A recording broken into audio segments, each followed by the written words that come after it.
Bilang ng walang trabaho na bawasan sa buwan ng Marso ayon sa Philippine Statistics Authority.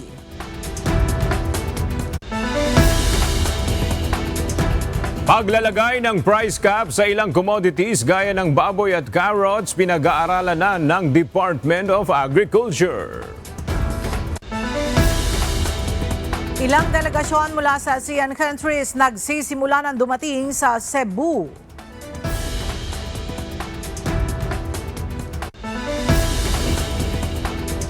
Dating Pangulong Rodrigo Duterte walang alam tungkol sa kinakaharap ngayong impeachment case ni Vice President Sara Duterte. Project Freedom ng Estados Unidos pansamantalang ipinahinto ni US President Donald Trump.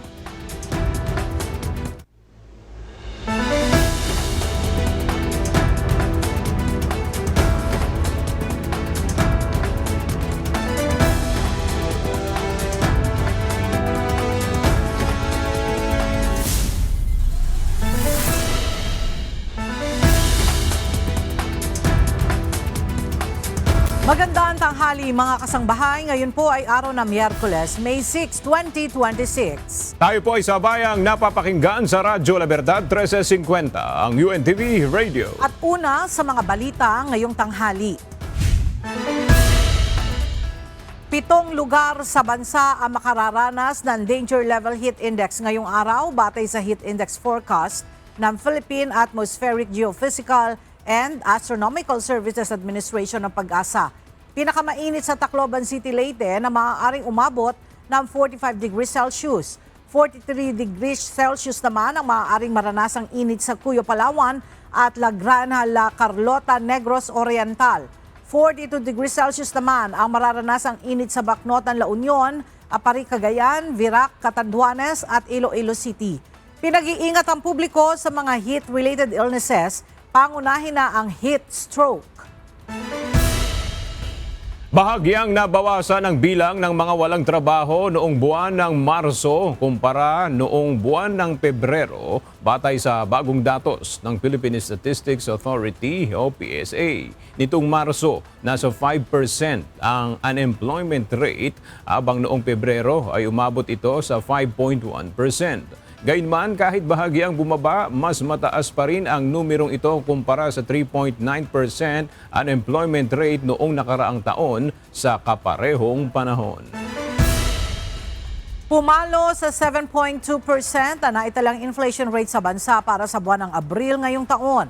Paliwanag ng Philippine Statistics Authority o PSA, pangunahing dahilan ng labis na pagbilis ng inflation ay bunsod ng sobrang taas ng presyo ng langis mula nang sumiklab ang gyera sa Middle East.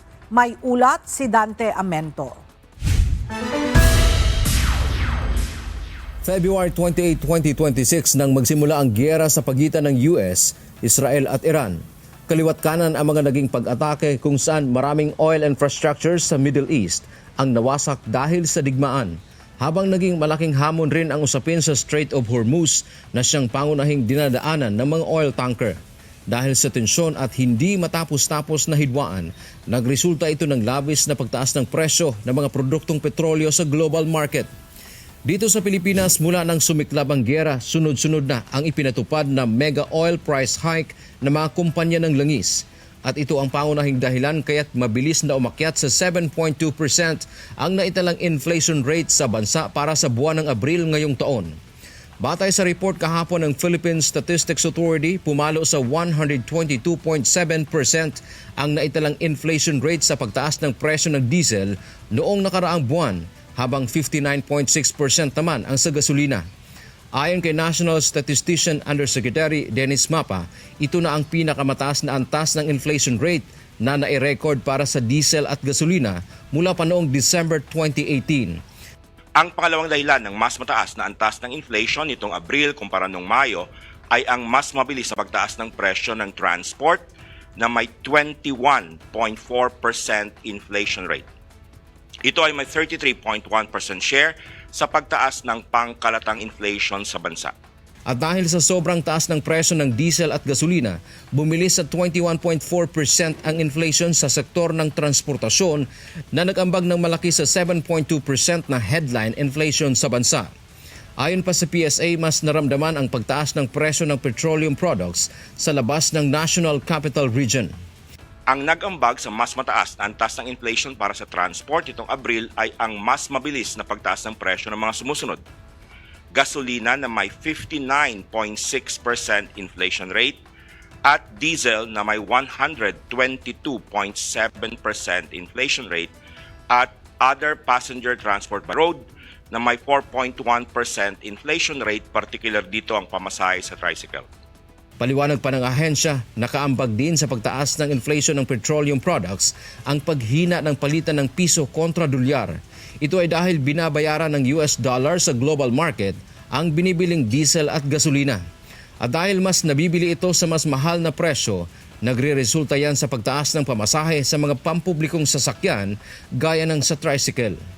So yung impact nitong paghina ng piso, nag-contribute siya doon sa pagtaas ng presyo ng mga inputs, particularly yung mga ini-import natin at it has impacted the inflation rate, among others.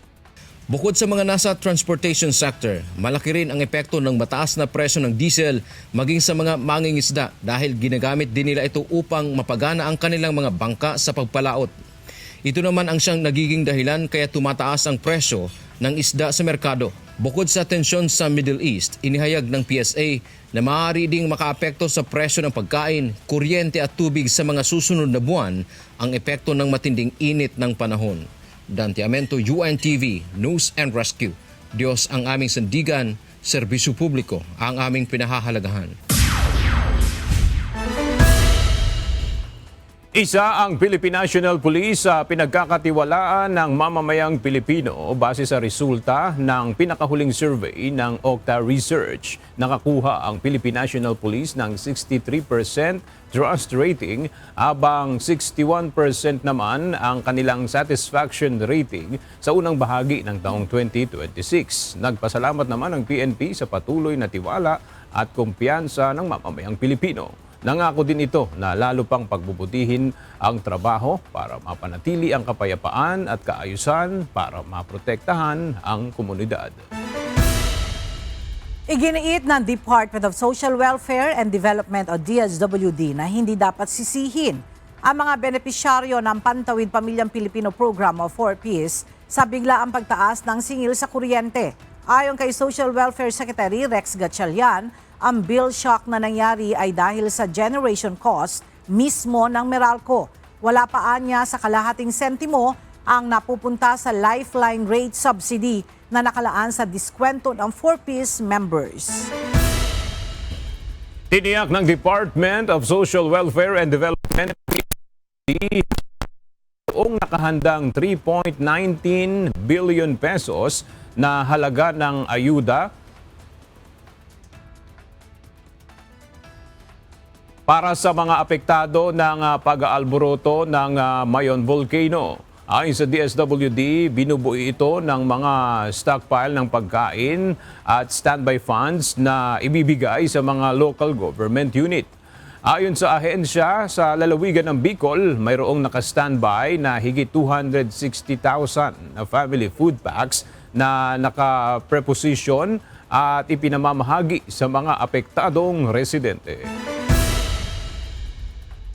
Inilabas na ng Senate Blue Ribbon Committee kahapon sa plenaryo ang Chairman's Progress Report kaugnay sa isinagawang investigasyon sa issue ng maanumalyang flood control projects. Paliwanag ni Senator Panfilo Ping Lacson, dahil kulang pa ng pirma para maging formal na committee report, ay idinaan na lang niya ito sa pamamagitan ng privilege speech. May report si Jed Neresina. Ilang pangalan ng senador ang kasama sa mga inirekomenda ng Senate Blue Ribbon Committee na makasuhan dahil sa umano'y pagkakasangkot ng mga ito sa flood control project scandal. Base sa Chairman's Progress Report ni Senator Panfilo Ping Lacson kahapon sa plenaryo, ipinresenta niya ang mga posibleng criminal cases na maaaring isampa laban sa ilang individual na umano'y dawit sa kontrobersyal na mga proyekto kontrabahan ng pamahalaan. Gayunpaman, hindi na inisa-isa o binanggit pa ni Senator Lacson ang pangalan ng mga nasabing individual, ngunit kasama sa lumabas na pangalan sa listahan, si Senator Jinggoy Estrada. Agad namang nagpaliwanag ang senador matapos ang sesyon at sinabi na hindi siya nababahala sa rekomendasyong ito ng komite. Nanindigan din ang mambabatas na wala siyang ginawang insertion at iginiit na paninira lamang ang mga ito. I'm not bothered by it. Tsaka, naglabas na ng statement ng LBRMO na wala akong sinasabi ni Bryce Hernandez nung nag-hearing sa House na puro yung nag-insert na 355 million. Kasi sinabi naman dito na wala naman talaga insertion. Pero talagang makapanira lang sila. And I hope they won't take it as a gospel truth. Lahat ng mga pinagsasabi nila, ng mga dinadami nilang mga senador, mga congressman, ang mahirap kasi dito, napapaniwala kaagad. Naniniwala kaagad ang taong bayan. Sila dito mga mastermind. Kami, wala kaming partisipasyon, wala kaming influensya sa pag-award o pag-bid ng kontrata. Galing sa DPWH. Wala kaming influensya. Wala kaming tinatawagan. O sino gumagawa ng those projects? Kami? Definitely not. Sila gumagawa. Dagdag ng senador, bukas naman siyang magpatuloy ang pagdinig ng Blue Ribbon kaugnay ng flood control project scandal. Ngunit dapat sana ay imbitahan ang mga personalidad na matagal nang binabanggit ni Senator Rodante Marcoleta upang magkaroon aniyan ng patas na investigasyon. Handa rin naman siyang harapin at pakinggan ang anumang pahayag mula kay dating House Speaker Martin Romualdez at dating Congressman Zaldico kung dadalo ang mga ito sa susunod na pagdinig ng Blue Ribbon Committee. Samantala para naman kay Senator Joel Villanueva na nasama rin sa listahan, handa niyang ipagtanggol ang kanyang sarili at hindi rin naman siya nababahala sa mga aligasyong ibinabato sa kanya. Binigyang diin din ng senador na ang dapat manaig ay ang katotohanan at hindi hearsay o sabi-sabi lamang. Ayon pa kay Senator Villanueva, ang mga opisyal na record ang magpapatunay na wala siyang kasalanan, lalo pa at hanggang ngayon ay wala siyang kinakaharap na formal na reklamo o kaso. Will never be bothered by anything that is being thrown at me because I know the truth and the truth is on my side. Maaaring yung justice ay delayed but I don't think justice will be denied. Until now, we are submitting ourselves doon sa proseso. Mabigat, mahirap. Siguro kayo dito sa Senado, nami-miss nyo na din ako dahil ayoko pang magsalita for so long. Ayoko magsalita. But I will not allow anyone to put me in a position as their punching bag. Samantala hanggang bago magsimula ang sesyon kahapon, inamin ni Senator Lacson na hindi pa rin sapat ang pirmang mayroon ang partial committee report para sana ay ma-sponsor o formal na mailatag ito sa plenaryo. To date, almost 3 months have passed. Only 7, including the President, Chairperson, and the Senate President, have affixed our signatures to this draft. I therefore thank our colleagues, Senator Erwin Tulfo, our Vice Chairman, Senator Risa Ontiveros, Senator Bam Aquino, Senator Kiko Pangilinan, and the latest, Senator Rafi Tulfo, who have signed the partial report. Dalawa na lang po, 2 or 3 more. At pwede nang i-file sa Bills and Index Division ng Senado ang partial committee report. Bukod dito, nilinaw rin ni Senator Lacson sa kanyang talumpati na ang report na kanyang ipinresenta ay hindi final judgment o hatol. Sa halip ito aniya ay paglalatag lamang ng clear indicia o malinaw na basehan na maaaring makatulong o magamit ng Department of Justice at Office of the Ombudsman upang magsagawa ng formal na investigasyon at case build-up kaugnay nito. Jedne Resina, UNTV News and Rescue. Diyos ang aming sandigan, serbisyo publiko ang aming pinahahalagahan. Pinag-aaralan ng Department of Agriculture ang paglalagay ng price cap sa ilang commodities bunsod ng biglaang pagtaas ng presyo nito. Kaninang umaga, nagsagawa ng price monitoring sa ilang pamilihan ang ahensya upang suriin ang ilang pangunahing bilihin na contributor sa naging pagbilis ng inflation. At para sa detalye, makibalita tayo kay Mia Alonso live. Mia, anong produkto yung nasa listahan ng DA na posibleng lagyan ng price cap at ano yung dahilan nito?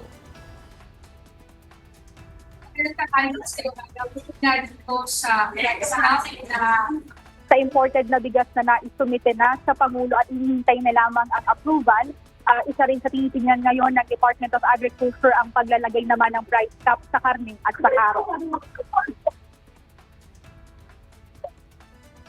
Kaninang umaga, nagsagawa ng market monitoring ang Department of Agriculture sa ilang palengke sa Quezon City upang suriin ang presyo ng ilang pangunahing bilihin. Sa datos ng Philippine Statistics Authority, umakyat sa 6.1% ang food inflation noong April na ang pangunahing nagtulak ng pagbilis ay ang pagtaas ng bigas, mais, isda at gulay. Kaya naman aminado ang ahensya na sa ganitong pagkakataon, mas kinakailangan ng pagpapabilis sa pagpapatupad ng price cap sa mga nagtaas na produkto. Iba po ang price cap sa MSRP. Yung MSRP po kasi natin na nasa 43 ngayon, yun ang ating MSRP. Hindi po tayo masyado naging strict at pinabayaan po natin dahil nga po may krisis. Pero ito nga po, pag lumabas po yung price cap, pwede po nating utusan ating mga kapulisan para po i-apprehend. Kasi pag nakitang more than 50 yan, dahil nga po ito ay price cap na, may violation na yun, automatic. Bukod sa 50 pesos na price cap sa imported na bigas, nahihintay na lamang ang approval ng Pangulo para tuluyan ng ma-implementa. Ayon kay Agriculture Assistant Secretary Genevieve Guevara, pinag-aaralan na rin ngayon ng DA ang paglalagay nito sa carrots at baboy. Pork, carrots, yan po yung nasa listahan po natin ngayon ng medyo mataas po kasi. So, lalagyan po natin ng, pinag-aaralan po na kung lalagyan po natin ng price. Mga magkano? Sa carrots ata nasa 100, sa pork po nasa 380. Yung liempo, actually yung liempo lang. Yun po yung plano. Sa obserbasyon ng ahensya, nagkaroon ng rapid increase o bigla ang pagtaas sa presyo ng karot. Samantalang sa kami naman ng baboy, umaabot na sa 400 to 500 pesos at kada kilo nito. Aga kaya naman sakali na tuluyan ng maipatupad at maaprubahan itong pag-implementa na price cap sa bigas, tiniyak ng ahensya na mas magiging mahigpit ang enforcement nito sa pagpapatupad sa mga pamilihan. Pero tiniyak naman din ng DA na magiging patas ang magiging presuhan na itatakdang price ka para naman meron pa rin nakitain ang mga retailers sa merkado. At yan muna ang latest. Balik sa iyo, Asa. Maraming salamat, Mia Alonso. Inaasahan makakapaglabas ang House Panel ng Consolidated Kalinga Bill na siyang tutugon sa iba't ibang epekto sa bansa ng gulo sa Middle East. Sa panukalang batas na ito, layon nitong maging batayan ng mga polisiyang ipatutupad ng gobyerno sa tuwing nakararanas ang bansa ng isang national energy crisis. May ulat si Evan Alvarez. Nakakuha ng sapat na suporta mula sa iba't ibang ahensya ng gobyerno ang inihaing Kalinga Bill ni na House Speaker Faustino Boji III at ni House Majority Leader Representative Sandro Marcos sa gitna na nangyayaring krisis sa langis. Sa isinagawang pagdinig ng House Ad Hoc Committee on Legislative Energy Action and Development o LEAD kahapon, iba't ibang suwestyon ang narinig ng komite na maaari nilang gamitin upang mas maging epektibo ang panukalang batas. Ayon kay House Committee on Ways and Means Chairperson Miro Kimbo, babalagtasin nila ang mga rekomendasyong nakuha mula sa pagdinig. So, papasalamat po kami sa iba't ibang mga departamento at iba't ibang mga secretaries, but we are sure that by next week, we will come up with a consolidated Kalinga Bill that will address itong ating energy crisis in the short term, in the medium term, and in the long term. Layo ng House Bill No. 8834 o Komprehensibong Alalay sa Livelihood, Inflation, Negosyo and Goods Assistance o Kalinga Act na magkaroon ng Emergency Response Framework upang tugunan ng krisis sa enerhiya at pagtaas ng presyo ng mga bilihin dahil sa price hike sa petroleum products. Sa pagpupulong kahapon sa Kamara, tinalakay ang mga agarang tugon ng gobyerno sa pangangailangan ng iba't ibang sektor, hindi lang ng mga mahihirap, kundi maging ang middle class at minimum wage earners. Napag-usapan na rin ang mga maaaring solusyon upang gawing resilient ang ekonomiya ng bansa sa gitna ng pagtaas ng presyo ng gasolina. So how do we do it? Is we need to develop a system whereby nagiging less dependent tayo sa gasolina. So yun lahat po ang ating mga pinag-uusapan, pati po sa pagpababa ng kuryente ay tinake up natin para makita natin kung ano yung magiging epekto nito para mas maging masigla ang ating ekonomiya. Ngunit para sa Makabayan Bloc, hindi ito ang solusyon sa kasalukuyang problema ng bansa, lalo pat lumobo na sa 7.2% ang inflation rate noong Abril. Ayon sa grupo, ang mga nakapaloob sa panukala ay pawang short-term o stopgap responses lamang. Evan Alvarez, UNTV News and Rescue. Diyos ang aming sandigan, serbisyo publiko ang aming pinahahalagahan. Inuligsa ni House Senior Deputy Minority Leader at mamamayang Liberal Party List Representative Leila De Lima ang pahayag ni Senator Robin Padilla kaugnay ng napipintong impeachment ni Vice President Sara Duterte. Sa tanong kaugnay ng posibleng impeachment trial sa pangalawang Pangulo, iginiit ng senador na trabaho ng minority ang mag-oppose. Mula sa House of Representatives, may report si Rosa Licos live. Rosalie, anong pahayag ni Representative De Lima sa sinabi ni Senator Padilla? Aga maituturing na obstructionist ang tutulan ng lahat ng hakbang ng majority sa Senado man o sa Kamara. Yan ang pahayag ni House Senior Deputy Minority Leader at mamayang Liberal Party List Representative Leila De Lima kaugnay ng sinabi ni Senator Robin Padilla. Ito ay matapos tanungin ng senador sa isyu ng posibleng impeachment trial ni Vice President Sara Duterte. Sagot ni Senator Padilla, kapag sila ay nag-oppose sa gagawing paglilitis, huwag sabihin na sila ay bias. Dagdag pa nito, trabaho ito ng minority at parliamentary procedure ito na dapat sundin. Ngunit ayon kay Congresswoman De Lima, hindi lahat ay nararapat tutulan. Now, that's not my understanding of our job here. Yes, we fiscalize, we opposed yung mga sa tingin namin hindi mga magandang polisiya, hindi mga magandang legislative measures, but we're not supposed to be an obstructionist. Pag gano'n na lahat na lang i-oppose ng minority, you're no longer a genuine minority. Samantala, magtataka naman si Representative De Lima sa magiging basihan ng mga boboto ng no o tututol sa impeachment ni VP Duterte sa plenaryo ng Kamara. Sa gitna ito ng kawalan ng ebidensyang inilatag ni VP Duterte sa pagdinig ng House Justice Committee sa mga reklamong impeachment. So ano magiging basis ng no vote nila? So it to be something political. No, kasi hindi nga, and then the probable cause was definitely met more than the threshold of probable cause. Nakuha yun, nakita yun. So what will be the basis of negative vote? So there must be, they would have reasons of their own.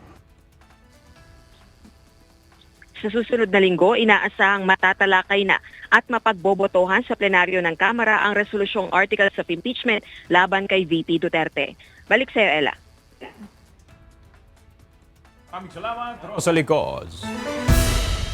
Inamin ni Vice President Sara Duterte na walang alam si dating Pangulo Rodrigo Duterte tungkol sa pangalawang impeachment complaint na isinampa laban sa Vice Presidente. Bagamat halos tungkol sa politika ang kanila na pag-usapan, nang dumalaw ito sa dating Pangulo sa ICC Detention Facility, hindi binanggit ni VP Sara ang kinakaharap niyang reklamo. Anya, mas mabuti pang walang alam ang dating Pangulo para hindi na ito labis pang mag-alala. Hindi ko binanggit sa kanya ang impeachment at hindi ko binanggit sa kanya ang mga nangyari sa House of Representatives. So hindi niya alam na merong pangalawang posibleng impeachment na mangyayari. Kasi sa tingin ko, hindi na niya kailangan malaman ang mga ganyan na klase na bad news. Kasi wala din naman yung value sa kanya. Nandoon naman siya sa loob. Ang mangyayari lang doon ay mag-iisip siya. Tapos mag-overthink siya. Siya lang mag-isa. Hindi siya karapat-dapat para sa isang 81-year-old. Dapat ang alam lang niya ay yung mga happy na mga bagay. Lalo pati nag-iisip tayo na baka nga dyan siya bawian ng buhay sa loob, no? Diyan siya mamamatay sa loob ng detention. So dapat yung maalala niya at naiisip niya ay yung mga masasayang bagay, hindi yung mga kalokohan, korupsyon at abuso ng mga congressman at iba pang politiko kasama na ang administrasyon. Samantala, unfair o hindi patas para kay Vice President Sara Duterte ang pagdadawit sa kanyang pamilya sa impeachment proceedings. Ayon sa Vice Presidente, mga pribadong individual ang mga ito na kung tutuusin ay walang kinalaman sa mga reklamong isinampa laban sa kanya. Well, I think it's unfair dahil hindi naman sila Vice President and hindi naman sila ini-impeach. And tulad ng mga asawa at mga anak din ng mga congressman, they have the right to privacy, being ordinary individuals and private citizens. Kasalukuyang pinagpupulungan sa Metropolitan Manila Development Authority o MMDA ang mga sitwasyon at pagtugon sa sunog sa Navotas Sanitary Landfill. Kabilang sa pagpupulong ang disaster relief team mula sa Japan at National Disaster Risk Reduction and Management Council. Mula sa Pasig City, narito ang report ni Asher Cadapan Jr. live. Asher, ano na ang napag-usapan sa pagpupulong sa MMDA kaugnay ng sunog sa Navotas Landfill? Kailan nakakakita na ng liwanag at matatapos na ang pag-aapula ng sunog sa Navotas Sanitary Landfill. Ito ang kinumpirma ng Navotas City Action Center sa pagpupulong dito sa opisina ng Metropolitan Manila Development Authority o MMDA ngayong araw. Patuloy na nagpapatupad ng mga hakbang ang mga otoridad para sa mabilis na pagpapaala ng sunog sa landfill sa Navotas City na nagsimula pa noong April 10. Sa pulong ng MMDA kasama ang mga kawani ng ng National Disaster Risk Reduction and Management Council, Department of Environment and Natural Resources o DNR, Office of Civil Defense at iba pang kaukulang ahensya ng pamahalaan. Nagbigay ng situational briefing ang lokal na pamahalaan ng Navotas sa estado ng landfill. Ayon kay Navotas Mayor John Ray Tiangco, may pagkukulang sa safe closure at rehabilitation plan ng landfill matapos itong abandonahin ng operator nito. Sa kabila nito, malaking bahagi na ng sunog ang naapula na. Ayon na rin yan kay Navotas Disaster Risk Reduction and Management Office Chief Von Villanueva. May 1, nasa 47.98%. May 2, 52.74%. May 5, ito ho, estimate 72 to 80%. Pero naglabas na po kanina ng official, nasa 79.6% na po tayo sa site. Okay, so may basis na tayo. 79.6 po ang actual accomplishment sa site. Nagbigay rin ng update ang lokal na pamahalaan sa environmental condition at kalidad ng hangin na naapektuhan ng Navotas Landfill Fire. Ito ho ay technical report from EMB, DNR, which they can also confirm, nandito naman po sila. Ang quality of air po ay good and fair na.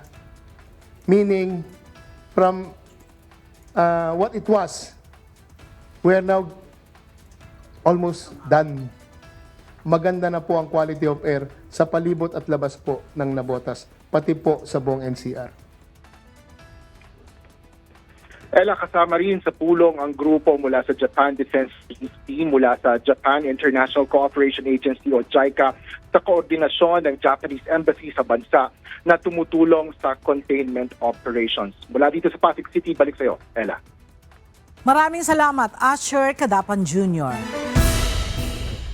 20 guro ang dumulog sa tanggapan ng Police Regional Office 4A at Highway Patrol Group. Ito'y upang magpasaklolo sa ginawang panluloko sa kanila ng isang Pakistani national na suspect sa sinasabing pagkuha ng sasakyan na pababayaran sa mga nabiktima niyang teachers. May ulat si Lea Ilagan. Arestado sa kasong illegal recruitment ang isang Pakistani na ito sa Baguio City noong May 2. Nang isailalim sa beripikasyon ng mga pulis, si alias Ya Habibi nadiskubre na siya rin ang nirereklamo ng nasa 20 mga guro dahil sa panluloko sa Ilocos at Cordillera Administrative Region. Ayon kay Police Regional Office 4A Director, Police Brigadier General Hansel Marantan, modus ng grupo ni Ya Habibi na alukin ng 30,000 piso ang mga guro kapalit ng mga dokumento at identification cards ng mga ito na gagamiting requirement sa pagkuha ng sasakyan. Bordering to being gullible, like they are being offered 30,000 pesos to use their personal identities, personal circumstances, referring to the IDs and all that, being a teacher, PRC IDs and all. And thus, they were able to nakapaglabas sila ng motor vehicles like Vios, Mirage, Lavina and all. Medyo low siya na motor vehicle, but just the same, ito yung modus nila. Pangako pa niya ng grupo ni Ya Habibi na walang magiging problema ang mga guro sa naturang transaksyon. Kaya naman, nainganyo ang mga ito na pumayag sa alok ng naturang grupo. I was promised by Habibi that he will continue to pay the monthly amortization of the CELCAR without problem. Tapos ano po yung promise sa inyo? After yung mabayaran yung sasakyan, mapupunta ba sa inyo or hindi naman? It doesn't matter to me. Basta po, hindi na yung kain sila. Sinabi ni Brigadier General Marantan, ginagamit ng grupo ni Habibi ang dokumento ng mga guro para makaloan ng sasakyan. Matapos ma-approve at ma-release ang sasakyan, pinarerentahan niya ito o kaya naman ay ibinibenta ng cash. Habang ang mga guro naman ang tinatawagan at sinisingil ng mga bangko. Now, the poor teacher, given 30,000 na received nila from the syndicate, no payments made by the syndicate anymore, and thus the banks, hinahabol na sila because of the non-payment of monthly dues. Bukod sa grupo ni Habibi na pinaghahanap ng mga otoridad, inaalam din ng pulisya kung sino ang kasabwat ng mga ito sa Land Transportation Office dahil sa mabilis na mga dokumentasyon. Lea Ilagan, UNTV, News and Rescue. Diyos ang aming sandigan, serbisyo publiko ang aming pinahahalagahan. Lalo pang pinalalakas ng Pilipinas at ng Japan ang kanilang defense cooperation sa gitna ng mga hamon sa seguridad sa rehiyon. Sa isang bilateral meeting kagabi, pinag-usapan ng mas pagpapalalim pa ng ugnayan pang depensa ng dalawang bansa. Narito ang ulat ni Ryan Lacanlale. Pinagtibay pa ng Pilipinas at Japan ang kanilang pangako na paigtingin pa ang kanilang kooperasyon sa larangan ng depensa. Yan ang naging sentro ng pagpupulong kagabi nila Department of National Defense Secretary Gilberto Chodoro Jr. at Japan Defense Minister Shinjiro Koizumi. Binigyang diin ng defense official ng Japan ang matibay nilang koordinasyon sa Pilipinas sa gitna ng lumalalang mga hamon sa usapin ng seguridad. Ayon kay Koizumi, naging makabuluhan at malalim ang kanilang naging talakayan ni Secretary Chodoro, lalo na sa pagpapalawak ng kooperasyon sa policy, operations at defense technology. As the regional and the international security environment becomes increasingly severe, Japan and the Philippines have been working in close coordination. Kasama sa mga napag-usapan sa bilateral meeting ang mga hakbang sa pagpapalawak ng kooperasyon sa defense equipment at kabilang dito ang posibleng paglipat ng Abukuma-class destroyer at TC-90 aircraft. Natalakay rin ang tungkol sa pagbuo ng isang working group na tututok sa mas pinalawak na ugnayan sa policy, operations at equipment. Through this statement, we agree to establish a working group bringing together the policy, operational, and the equipment divisions of the defense authorities of both countries. We also agreed to move forward with discussions aimed at realizing comprehensive equipment cooperation, including education and training, maintenance and sustainment, operational coordination, information sharing, and the proper management of transferred equipment. Kinilala rin sa naturang meeting ang Reciprocal Access Agreement na nagbigay daan sa mas malawak na partisipasyon ng Japan sa Balikatan 2026. Mula sa 140 na mga sundalo noong nakaraang taon, umabot sa 1,400 Japanese military personnel ang lumahok ngayong taon. Dahil dito, mas umangat nila ang antas ng pagsasanay, kabilang na ang kauna-unahang live fire training ng surface-to-ship missile ng Japan sa Pilipinas. We were able to bring in equipment to the Philippines and participate in more advanced training, which had not been possible previously. As a result, the quality and the quantity of the exercise have improved dramatically. This includes the first ever live fire training of surface-to-ship missile conducted by Japan in the Philippines. Muli namang iginiit ng Japan at Pilipinas ang kanilang pagtutol sa anumang pagbabago sa status quo sa pamamagitan ng puwersa sa South China Sea at East China Sea. We concurred that both sides would hold consultations when necessary to ensure the security of both countries and the peace and stability of the region. In particular, as unilateral attempts to change the status quo by force or coercion continue to be observed in the surrounding waters of our two countries. Enhancing maritime domain awareness capabilities is essential to prevent contingencies and to maintain maritime order based on the rule of law. Samantala, binigyang diin ni Defense Secretary Gilberto Teodoro ang kahalagahan ng pagbisita ng Japan, kasabay ng ika-70 anibersaryo ng diplomatikong ugnayan ng dalawang bansa. That of actually our troops working shoulder to shoulder, because that to me is capsulizes our vision going forward and our trust in one another. Ayon kay Secretary Teodoro, mahalaga ang diretsahan at bukas na ugnayan ng mga leader upang maisulong ang mga parehong layunin. Pinasalamatan din ito ang papel ng Japan sa pagtugon sa mga sakuna sa bansa, humanitarian assistance and disaster response, kabilang ang technical na tulong sa insidente ng sunog sa Dambotas landfill. Samantala, kinonde na naman ng kalihim ang paninira umano sa Japan. But I condemn the vilification of Japan, belated vilification and inappropriate reference to the past by China's over-reliance to warn us and to smokescreen what they themselves are despicably doing right now. I mean, I condemn their vilification of Japan. It's unfair, uncalled for, and actually dishonest. Ngayong araw nakatakdang dumalo sa balikatan exercise sa Paway, Ilocos Norte si Secretary Teodoro at Japan Defense Minister Shinjiro upang saksihan ang maritime strike kung saan gagamitin ng Japan ang kanilang Type 88 missile. Ryan Lacanlale, UNTV News and Rescue. Diyos ang aming sandigan, serbisyo publiko ang aming pinahahalagahan. Idineklara ng Philippine National Police ang kahandaan sa operasyon para sa pag-host ng bansa sa ika-48 na Association of Southeast Asian Nations Summit. Ayon kay PNP Chief Police General Jose Melencio Nartates Jr., naka-heightened alert na ang mga pulis sa Region 7.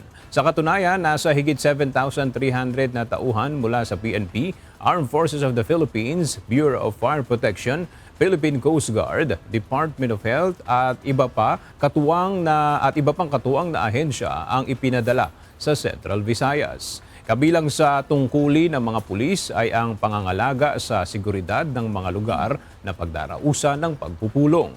Gayun din ang proteksyon sa convoy at mga ruta, pagbabantay sa baybayin at himpapawid, pamamahala ng trapiko, tulong medikal at mga operasyon sa pagtugon sa emergency.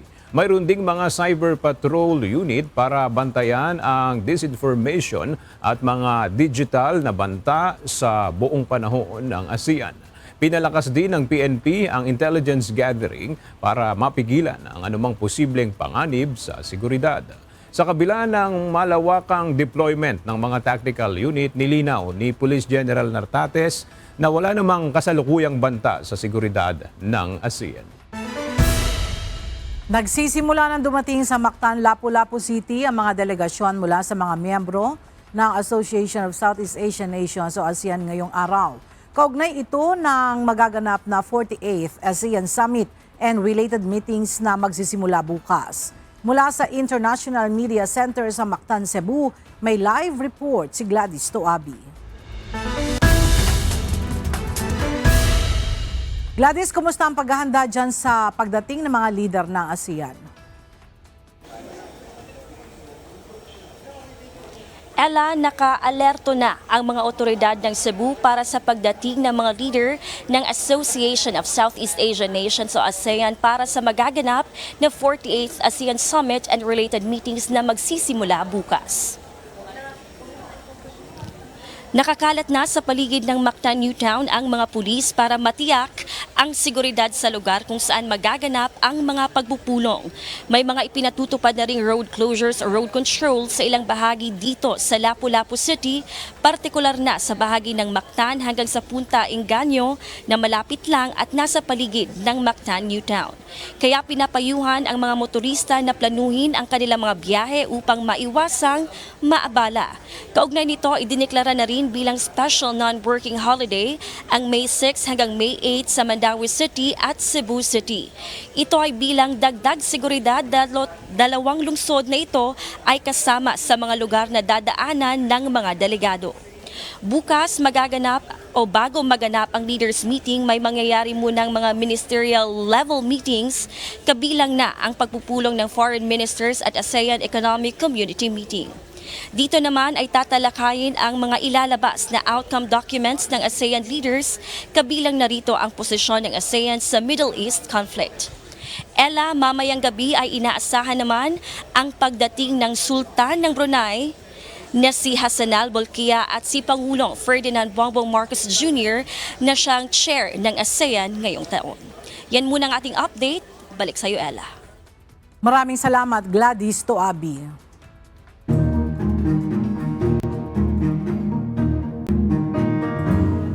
Posibleng magkaroon ng lahar flow mula sa Mayon Volcano kung magkakaroon ng malakas na pag-ulan ayon sa Philippine Institute of Volcanology and Seismology. Samantala, sinabi pa ng ahensya, sa loob ng 2 buwan ay maaring magkaroon ng pagbabago sa alert level ng bulkan depende sa magiging aktibidad nito. Alamin natin ang detalye kay JP Nunez. Nasa 66 million cubic meters na ng volcanic materials ang naipon sa dalisdis ng Mayon Volcano dahil sa ilang buwan nitong aktibidad. Kaya naman ayon kay Philippine Institute of Volcanology and Seismology Director Teresito Bacolcol, kung magkakaroon ng malalakas na ulan dulot ng bagyo, maaaring magkaroon ng lahar flow sa mga daluyan ng tubig. Kaya naman pinag-iingat ang mga residenteng nakatira sa mga ilog na maaaring daanan ng lahar. Sa monitoring ng Philippine Atmospheric, Geophysical and Astronomical Services Administration o PAGASA, mayroong low pressure area sa loob ng Philippine Area of Responsibility. Bagaman sa kategorya nito, unlikely o wala pang tsansa na mabuo ito bilang isang ganap na bagyo. So kapag may malakas na pag-ulan, pwedeng bumaba ito as lahars. And again, may mga galis tayo, may mga river channels tayo. Doon dadaan yung mga volcanic materials natin. And delikado to, lalo sa mga taong nakatira malapit sa mga river banks. Samantala, patuloy na binabantayan ng PHIVOLCS ang mga parametro ng Mayon kung dapat nang itaas o ibaba ang alert level nito. Kung ikukumpara sa nakalipas na aktibidad ng bulkan noong 2023, nasa 6 na buwan na binabantayan ng PHIVOLCS ang Mayon bago ito nagkaroon ng pagbabago sa alert level. Ibig sabihin kung nagsimula ang effusive eruption nito noong Enero ngayong taon, maaaring sa loob ng 2 buwan ay malalaman na kung magbabago ang aktibidad nito para pagbatayan ng bagong alert level. Minomonitor natin ang volcanic earthquakes, sulfur dioxide emissions, pati yung ground deformation at surface activity tulad ng lava effusion, lava fountaining, kapag meron tayong malalakas na explosions, rockfalls at PDCs. Hindi naman inaalis ng PHIVOLCS ang posibilidad na mas tumaas pa ang aktibidad ng Mayon volcano na maaaring maging indikasyon ng tuluyang pagputok nito. The possibility na masusundan pa is always there kasi tuloy-tuloy pa rin naman yung effusive eruption natin, tuloy-tuloy pa rin yung pag-accumulate ng lava doon sa dalisdis ng bulkan, sa upper slopes. And again, kung may unstable ito, pwede siyang bumagsak. JP Nunez, UNTV, News and Rescue. Diyos ang aming sandigan, serbisyo publiko ang aming pinahahalagahan. Ilang mga lokal na pamahalaan na isinailalim sa state of calamity na prioridad ang pangangailangan ng pagkain, kalusugan at agrikultura ng mga residenteng apektado ng pag-aalboroto ng Bulkang Mayon. Nakaalalay naman ang Office of Civil Defense sa paghahatid ng tulong sa mga apektado ng kalamidad. Para sa detalye ng balita, may report si Ryan Salatandol, live. Ryan, ano-ano ang mga hakbang na ginagawa ngayon ng mga LGU sa Albay para masuplayan ang pangangailangan ng mga residente sa pagkain, kalusugan at agrikultura? Yes, Ella, magandang tanghali. Matapos nga naaprubahan ng Sangguniang Panlalawigan ang state of calamity dito sa 8 bayan sa Albay, puspusan na itong ginagawang pagtugon ng mga LGU sa pangangailangan ng ating mga kababayan dito na apektado ng Bulkang Mayon.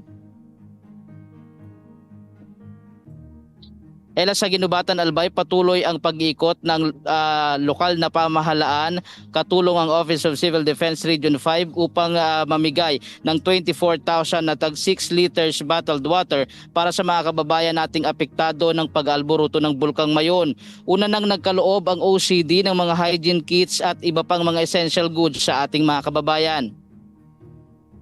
Ito yung direktiba ng ating mahal na Pangulong Bongbong Marcos at ng ating Civil Defense Administrator at SND na talagang ibigay ang tulong agad-agad. Huwag papabayaan ang lalo na itong Ginubatan, which is sila talaga yung tinamaan. Ang ating opisina is 24 hours, doon na monitor natin ano pa ba pangangailangan. Ang local government unit naman ng Ginubatan, matapos aprubahan ng Sangguniang Panlalawigan ang pagdedeklara ng state of calamity, agad nitong tinugunan ang pangangailangan sa pagkain, tubig, gamot at maasistihan ang mga magsasaka na lubhang naapektuhan at nalugi dahil sa makapal na abo na ibinuga ng bulkan.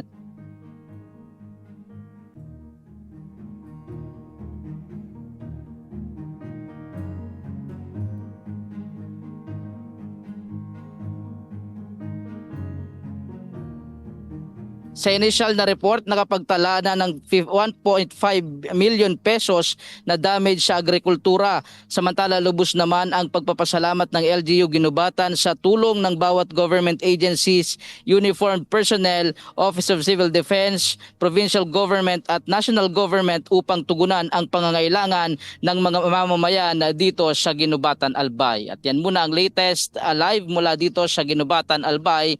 Balik sa iyo, Ella. Maraming salamat, Ryan Salatandol.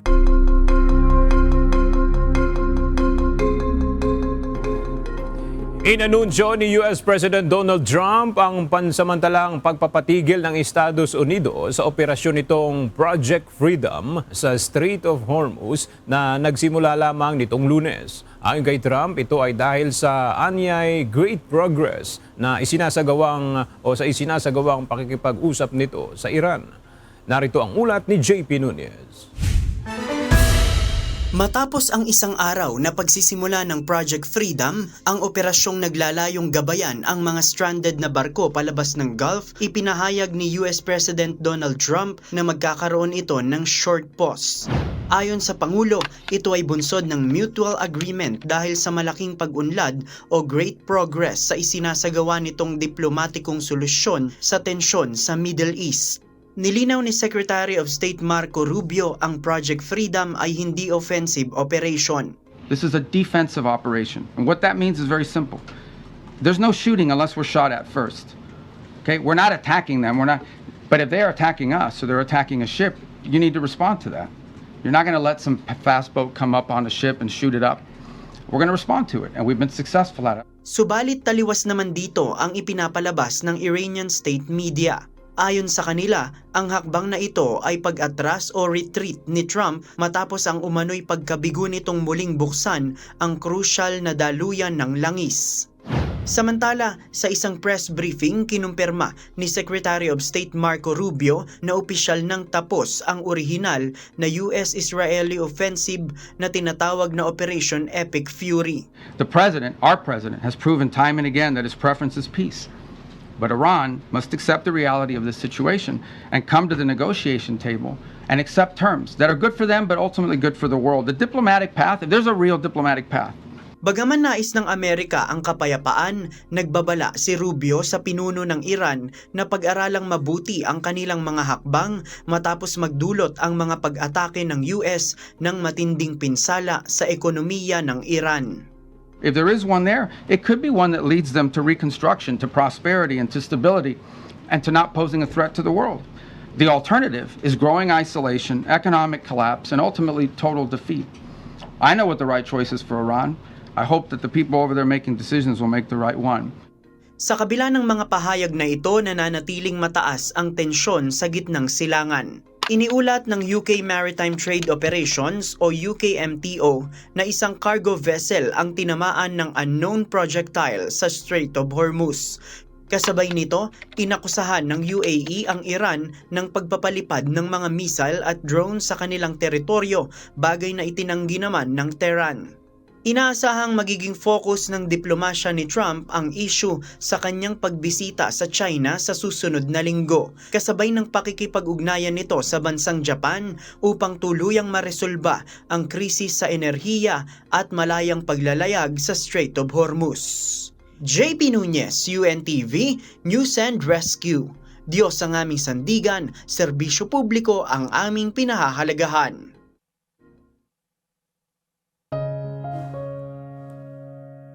At sa ating pong iiwang mga salita ng Diyos na ating sandigan mula sa Aklat ng Awit, Kapitulo 55, versikulo 22 na nagsasabi, ilagay mo ang iyong pasan sa Panginoon at Kanyang aalalayan ka.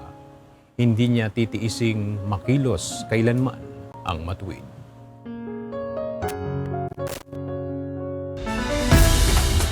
At yan ang mga balitang aming tinutukan at inaksyonan dahil sa aming pagbabalita, una ang pagkalinga sa kapwa. UNTV CE News, may balita saan mang panig ng daigdig. At dito sa UNTV, Diyos ang aming sandigan, serbisyo publiko ang aming pinahahalagahan. Magandang tanghali.